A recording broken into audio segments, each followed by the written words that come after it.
মার্কিন যুক্তরাষ্ট্রের নিউ ইয়র্কে জাতিসংঘের সাধারণ পরিষদের অধিবেশন চলছে।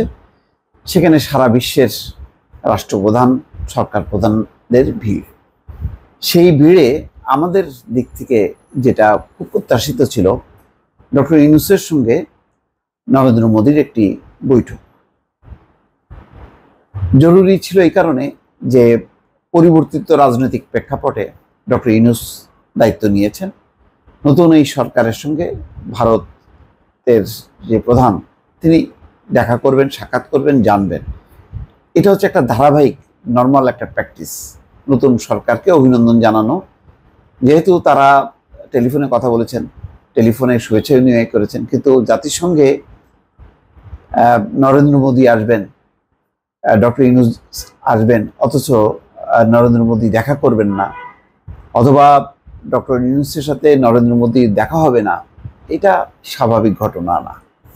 নরেন্দ্র মোদীর যে বক্তব্য যে প্রতিবেশী প্রথম, এটা মানে তার এই নীতির সাথে এখন যে ঘটনাটা ঘটতে যাচ্ছে বা খবরে এসছে সেটা সঙ্গতিপূর্ণ না।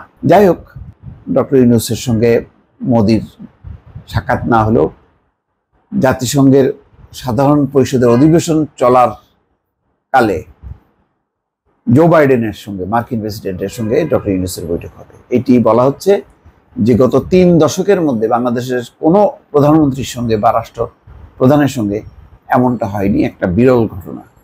তার মানে মার্কিন যুক্তরাষ্ট্র ঠিকই গুরুত্ব দিচ্ছে নতুন একটা সরকারকে, যেই সরকার যাতে সংস্কার করে গণতান্ত্রিক পথে উত্তরণ ঘটে, তার জন্য তার সহযোগিতা। একটা বড় দেশ বা বড় ভাই সুলভ যে আচরণ, সেটা জো বাইডেনের মধ্যে পাওয়া গেল।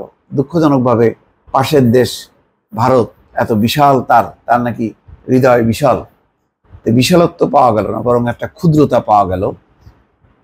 5ই আগস্ট শেখ হাসিনার পতনটাকে নিজের পরাজয় হিসেবে মনে করছে নরেন্দ্র মোদী, যার কারণে তার অভিমান হয়েছে।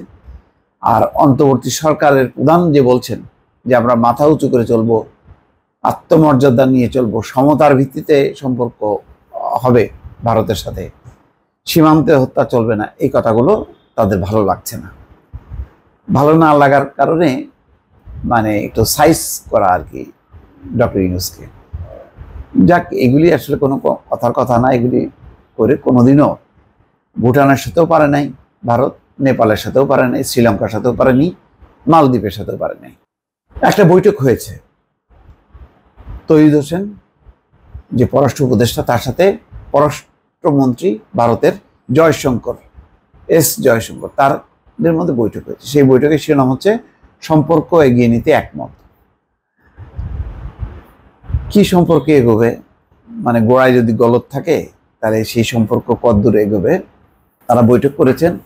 বৈঠকের প্রথম যে ছবিটা, এটা খুব সিগনিফিকেন্ট। তৌহিদ হোসেন হাসছেন আর একদম নিষ্ক্রিয়ভাবে বসে আছেন জয়শঙ্কর। তো খবরে বলা হচ্ছে যে বাংলাদেশ ও ভারত পারস্পরিক স্বার্থ সংশ্লিষ্ট বিষয়ে সম্পর্ক এগিয়ে নিয়ে যাওয়ার উপর একমত হয়েছে। যুক্তরাষ্ট্রের নিউ ইয়র্কে জাতিসংঘের সাধারণ পরিষদের অধিবেশনের ফাঁকে অন্তর্বর্তী সরকারের পররাষ্ট্র উপদেষ্টা মোহাম্মদ তৌহিদ হোসেনের সঙ্গে ভারতের পররাষ্ট্রমন্ত্রী জয়শঙ্করের বৈঠক অনুষ্ঠিত হয়েছে।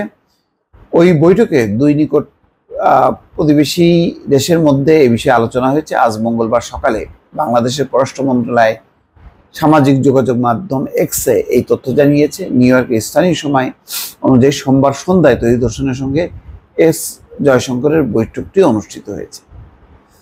তাদের করমর্দনের ছবি তারা প্রকাশ করেছে পররাষ্ট্র মন্ত্রণালয় এক্সে বলা হচ্ছে যে বাংলাদেশের পররাষ্ট্র উপদেষ্টা তৌহিদ হোসেন জাতিসংঘ সাধারণ পরিষদের বৈঠকের ফাঁকে ভারতের পররাষ্ট্রমন্ত্রী জয়শঙ্করের সঙ্গে বৈঠক করেন। এ সময় তারা পারস্পরিক স্বার্থ সংশ্লিষ্ট বিষয় নিয়ে আলোচনা করেন।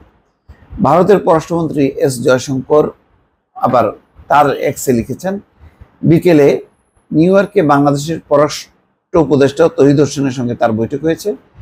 তাদের আলোচনার মূল প্রতিপাদ্য ছিল দুই দেশের সম্পর্কের বিভিন্ন বিষয়। খুব সংক্ষিপ্ত একটা বক্তব্য। যাই হোক, এখন এই টানাপোড়েনের মধ্যে বেশ কিছুদিন চলছে সেই শেখ হাসিনার পতনের পর থেকে। তারপরে এই প্রথমবারের মতন একটা অত্যন্ত বরফ গলার একটা ইঙ্গিত পাওয়া গেল দুই পররাষ্ট্র প্রধানের বৈঠকের মধ্য দিয়ে। দর্শক ভালো থাকবেন, আল্লাহ হাফেজ।